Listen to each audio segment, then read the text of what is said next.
Será que é gestor?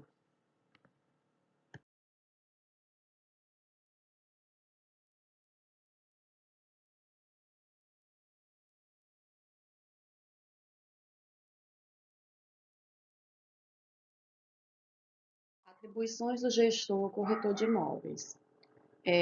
A prospecção, né? A prospecção de imóveis, ela é importante para a atuação desse profissional, tanto na área da venda de imóveis, como nessa locação, né, de imóveis. Pois ele pode oferecer imóveis aos clientes, e para isso é preciso ter uma carteira, né, de produtos atraentes de qualidade, ou seja, um portfólio, um monstruário desse material.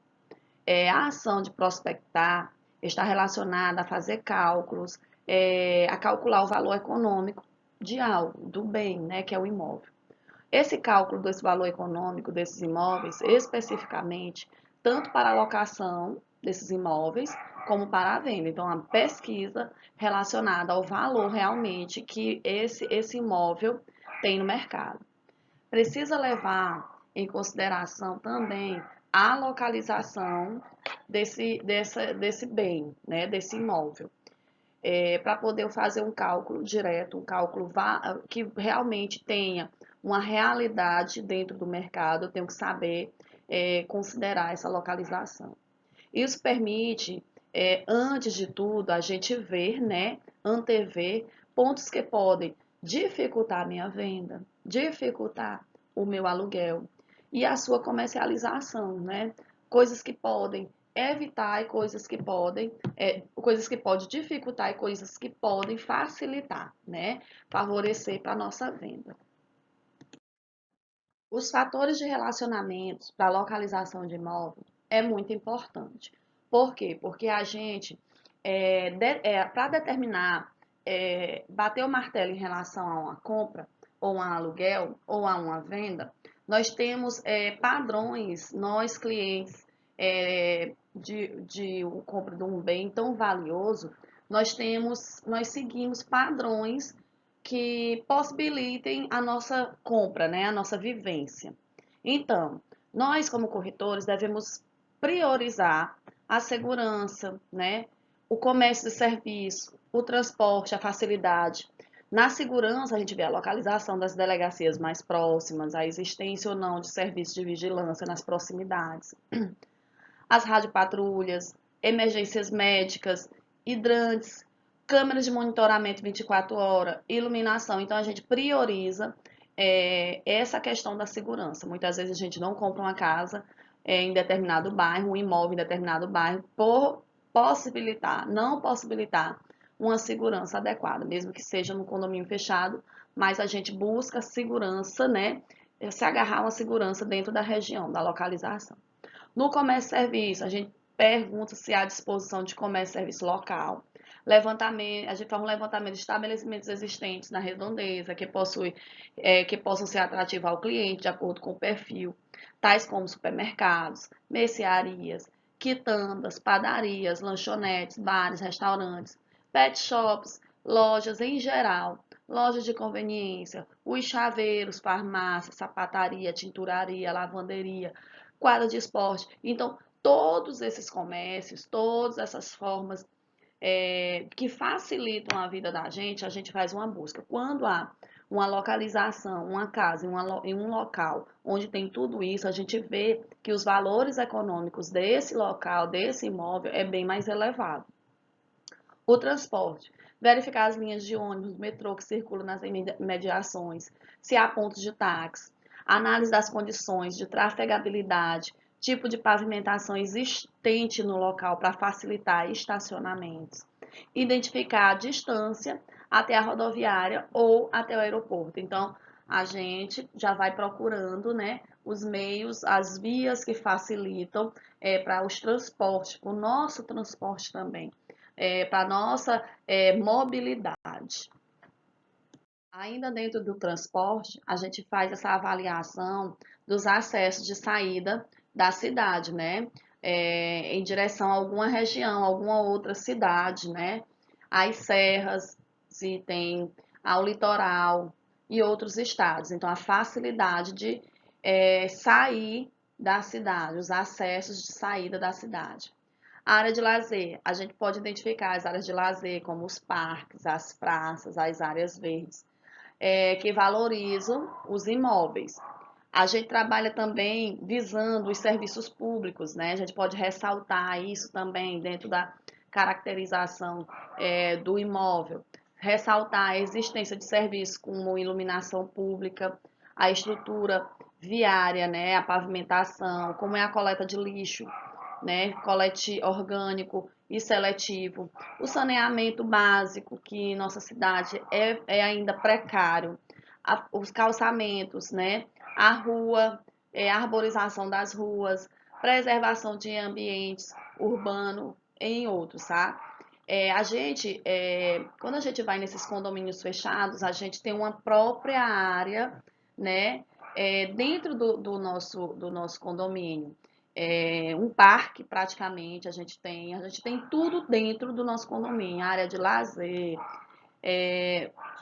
a facilidade de ter um parque dentro praticamente, playground, então tudo isso vem incluso no pacote quando a gente compra um determinado imóvel dentro de um condomínio fechado, vamos dizer assim. Também a gente tem outras informações que a gente pode identificar os fatos curiosos, os dados históricos sobre o local. E isso pode conquistar clientes, né? A história daquele local, né? A cultura daquele local. Então, pode facilitar e conquistar os nossos clientes para a compra daquele imóvel. O roteiro para o estudo do imóvel. A gente tem os aspectos gerais, que faz a descrição da empresa, incorporadora e construtora do imóvel. Ele faz um breve histórico do futuro empreendimento a ser lançado, o registro de incorporação do empreendimento, o memorial descritivo de acabamento e o manual do proprietário. A gente faz a descrição do imóvel quando ocorre as obras, quando foi entregue, né, a estimativa do custo mensal do condomínio. A gente faz um breve currículo do engenheiro da obra e dos arquitetos responsáveis pela obra. Esse é um roteiro dos aspectos gerais do imóvel. A localização, a gente trabalha com o endereço completo do imóvel, o bairro, a rua, o número, os pontos de referências mais próximos do empreendimento, o tipo de localização do imóvel em relação à função, localização se é zona urbana, se é zona rural, tá? Se é uma localização em uma região de indústrias. A gente trabalha também com esses aspectos gerais da localização. Se a rua é o que? Arborizada, se a rua é asfaltada, iluminação pública, se há facilidade de estacionamento, né? É próximo a algum parque, é próximo a alguma local onde facilita a minha entrada, a eu deixar o meu carro e ficar despreocupado, o meu transporte ficar despreocupado. Disponibilidade de serviços da rua, né? Que é a coleta de lixo, disponibilidade de serviço de transporte coletivo nas imediações, disponibilidade de serviço lavanderia, sapataria, chaveiro, entre outros. Também a facilidade do comércio, né, padarias, açougue, mercearia nas imediações. Ponto de referência que valorizam o bairro e o empreendimento. Outros tipos que vale a pena ressaltar, itens, né, que vale a pena ressaltar também, pontos fortes e pontos fracos da localização. Nós devemos trabalhar com tudo isso. Quando eu falo do terreno, eu vou trabalhar os aspectos gerais sobre o terreno. A área total do terreno, características do terreno e da fundação, né, do imóvel. Aspectos gerais da construção, a área construída, né, a altura da edificação, outros itens que vale a pena ressaltar, os pontos fortes também do terreno e os pontos fracos. Em relação à infraestrutura, a gente vai trabalhar os aspectos relacionados à questão do elevador, a questão da instalação de gás central, a instalação hidráulica, de internet, a rede elétrica, né? As características gerais do imóvel, características gerais do estacionamento, recursos de segurança dentro perto do imóvel ou no imóvel, pontos fortes e pontos fracos também da infraestrutura. O imóvel em si, a gente vai falar a função do imóvel, se ele é residencial, se ele é comercial, se ele é industrial, se ele é rural, tá? Características gerais desse imóvel, a posição solar, se é de frente, se é de lado, né, ao sol, a luminosidade, ventilação, tamanho das dependências do imóvel, a área privada, né, total da área privada, a área total do imóvel, características da construção, a decoração do imóvel, se possui tampos ou pias na cozinha, o tipo de material, se possui tampos ou pias no banheiro, o tipo de material também, a existência de acabamento de gesso no teto, vedação de esquadrias para o vento e para a água, espera para aquecimento, né? De água, tipos de disjuntores, então a gente tem que avaliar tudo, instalação e espera de ar-condicionados, janela ou sprint. Aí a gente trabalha também com os pontos fracos e os pontos fortes do imóvel. Condições de comercialização, o tipo de negócio, o preço, a condição de pagamento, se aceita outros bens na transação desse imóvel, né? Trocar um carro, né? Dar de entrada um carro, dar de entrada minha moto, ou dar um imóvel, né? Num valor X para me complementar a compra desse imóvel. Tipos de financiamentos e bancos, né? Tipos de garantias e fianças, índice de reajuste do negócio, de financiamento e do aluguel, isso tudo nas condições de comercialização. Qual a renda e o documento necessário para fazer essa negociação, tanto para quando eu vou alugar, tanto quanto eu vou para vender ou comprar. Pontos fortes e fracos das condições de comercialização. Os imóveis, eles podem ser avaliados. Essa avaliação de imóveis, ela é uma das atividades, né, que podem ser exercida pelo corretor de imóveis. Ele é o principal profissional, né? Ele é o profissional capacitado para fazer essa análise, o valor do imóvel, né? Fazer a análise do valor desse imóvel, junto com o seu proprietário, com o objetivo de atribuir um preço de comercialização, sugerindo um valor de mercado adequado do contexto de avaliação. Então, tudo aquilo que a gente viu, a questão da localização, a questão da comercialização do próprio imóvel, do terreno, da infraestrutura, nós devemos fazer, nós como corretores, garantir ao nosso cliente essa avaliação total para que a gente dê um preço, né, dê um valor ao qual o nosso cliente ele não vai sair perdendo, porque tudo que ele investiu, a garantia que ele tem de colocar material, de se preocupar com o material de qualidade, de se preocupar com a localização, de se preocupar com a infraestrutura, né? Se preocupar até com o terreno ao qual ele vai construir. Então, nós como corretores fazemos essa avaliação e damos o preço final, né? O preço final que o nosso cliente almeja.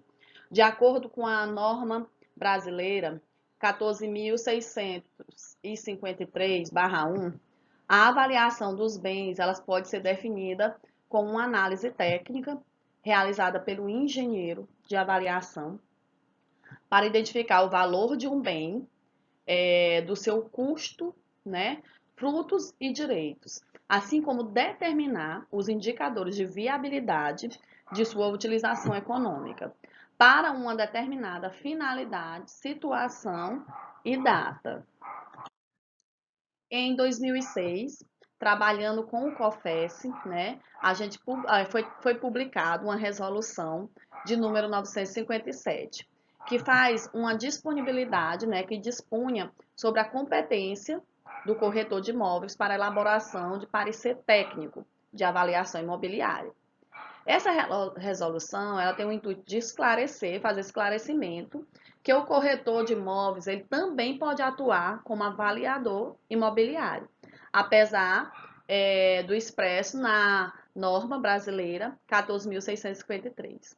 O artigo 1º dessa resolução faz uma determinação que a elaboração desse parecer técnico para a determinação do valor de mercado de imóvel será permitido ao corretor de imóveis. Então, já é mais, não é mais o engenheiro sozinho que pode fazer essa avaliação de imóveis. Segundo essa resolução, o corretor também pode dar um parecer em relação, né, parecer técnico para avaliação imobiliária. O parecer técnico de avaliação mercadológica, ele é um documento elaborado pelo corretor de imóveis, no qual é apresentada como base de critério técnico. Faz uma análise de mercado com vista à determinação do valor comercial de um imóvel, judicial ou extrajudicialmente. O corretor de imóveis, ele faz uma elaboração desse parecer técnico de avaliação mercadológica, mas ele precisa estar regulamentado, tá, gente? Ou seja, tem que estar escrito no Conselho Regional de Corretores de Imóveis do estado dele, onde ele atua, e no Cadastro Nacional de Avaliação, né, imobiliário, de avaliadores imobiliários. O corretor, ele deve possuir diploma de curso superior em gestão imobiliária ou equivalente e ou certificado de conclusão de um curso de avaliação imobiliária. Então, para ele fazer isso, ele não vai fazer somente pautado em seu curso técnico, né, de corretor. Ele vai ter que ter também esse curso superior ou esse certificado de que ele é avaliador de imóveis. O parecer técnico de avaliação mercadológica, ele deve conter o quê? Ele deve conter a identificação do solicitante, o objetivo do parecer técnico, a identificação e a caracterização do imóvel, a indicação mercadológica utilizada, o valor resultante e sua data de referência, a identificação, um breve currículo e a assinatura do próprio corretor de imóveis avaliador, selo certificado, né, um selo certificador fornecido pelo Conselho Regional de Corretores de Imóveis. O requisito para caracterização do imóvel são a identificação do seu proprietário, o número de matrículas no cartório de registro de imóvel, o endereço completo ou descrição detalhada, tá, de sua localização. A descrição do imóvel deve conter o quê? As medidas perimetral, né,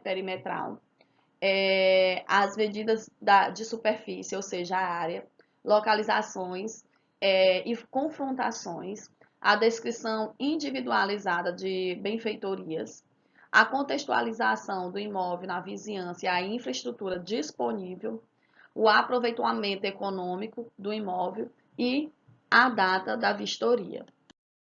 O método comparativo direto de dados, né, do mercado, nós temos aquele em que o valor do imóvel ele é obtido, em que o valor de imóvel é obtido pelo meio de comparação de dados no mercado relativo a outros imóveis de características similares.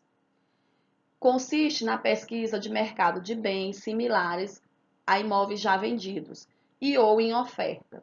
A gente considera a identificação dos fatores que faz essa caracterização, essa similaridade, por exemplo, em área privativa, idade do prédio, itens de lazer e vista para onde for, né? Vista pro, aqui a gente trabalha muito vista para o rio, vista para o lago, né? Entre outros.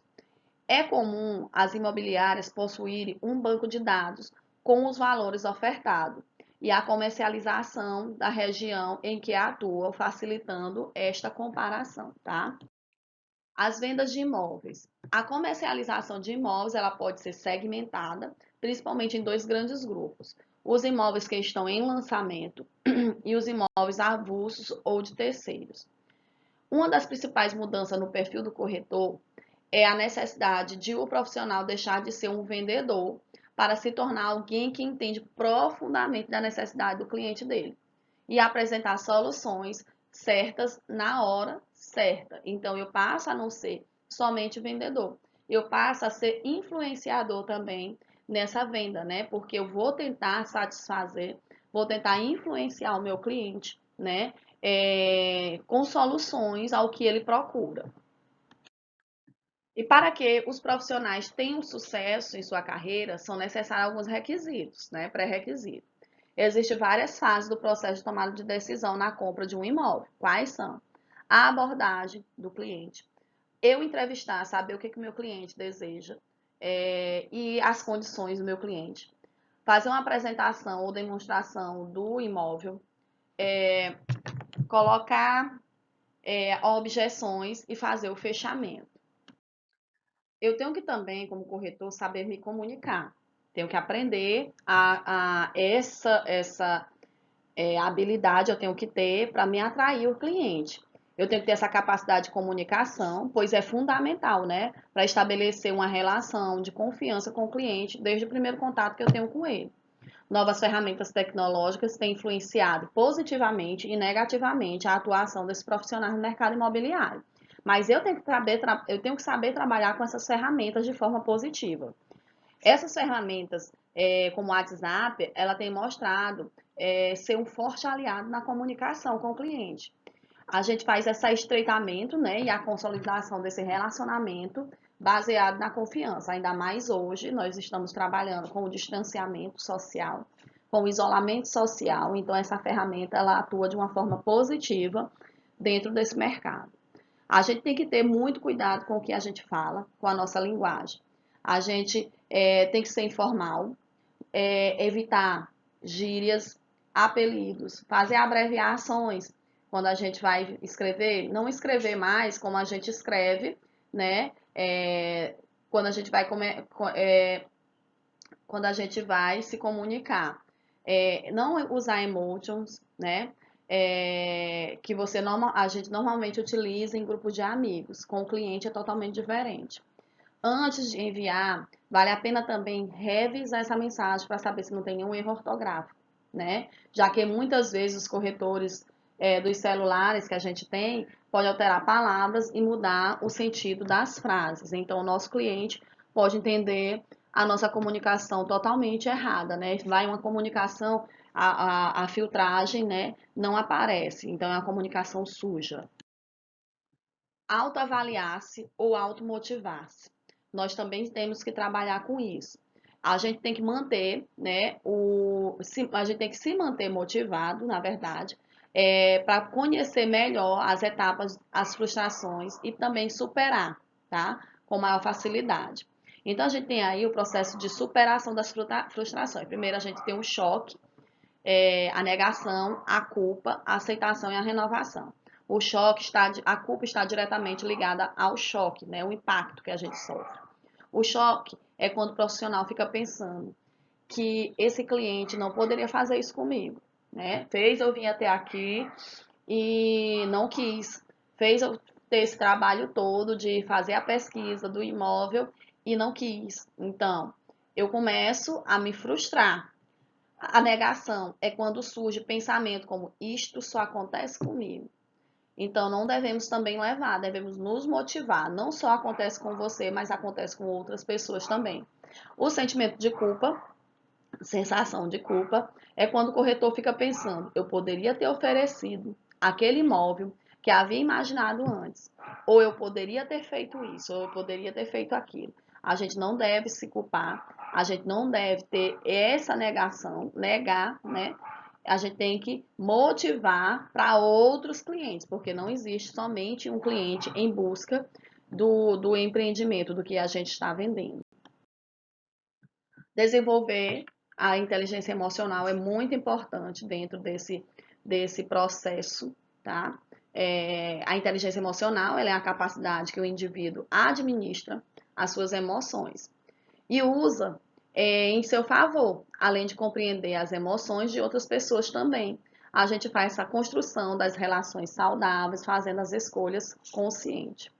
As pessoas emocionalmente estáveis, que conhecem e lidam com seus próprios sentimentos, com suas frustrações, ela consegue interpretar os sentimentos também das outras pessoas. Elas são mais preparadas para o sucesso. Ela tem mais probabilidade de sentir-se satisfeita e serem eficientes em suas atividades, denominando, né, dominando os hábitos mentais que estimula e se desenvolver com mais produtividade. Aqui a gente tem um quadro de métodos que afetam essa inteligência emocional, dos corretores de imóveis. O temor, né? E a descrição. A gente teme, a gente tem medo de não ser aceito. Esse tipo de medo faz com que nós, corretores de imóveis, evite perguntar aos clientes se eles têm interesse em comprar um imóvel. E assim tem um comportamento exclusivamente tímido e submisso. Medo de ser ridículo. Esse tipo de medo é muito semelhante ao medo de ser aceito e tem a ver com o ego pessoal. Os corretores, por medo de parecer ridículo mesmo, eles abordam o cliente de maneira apática, né? Não tem aquela motivação, aquele impulso e perdem a venda por temerem parecer insistentes. O medo do fracasso é um medo oriundo do ser humano e está relacionado ao pessimismo. Os corretores de imóveis que já iniciaram uma negociação pensando que não dará certo, alguém age de maneira assim, com desmotivação. O cliente também não se sentirá motivado e não fechará a compra, tá? Então, medo do sucesso. Quando a gente tem medo do sucesso, também existe, e este é muito associado, tá? Ao receio de comemorar as próprias vitórias ou compartilhar as conquistas com outras pessoas, ou medo das outras pessoas também dizer, Ave Maria, é só para você. A gente tem a sensação de que a gente está é, sabotando os outros colegas, e a gente faz a sabotagem com a gente mesmo. Então, acreditar que isso pode gerar inveja, tá? Então, a gente tem esses medos, né, que afetam a nossa inteligência emocional, que desmotiva a gente, que faz com que a gente desista antes de tentar.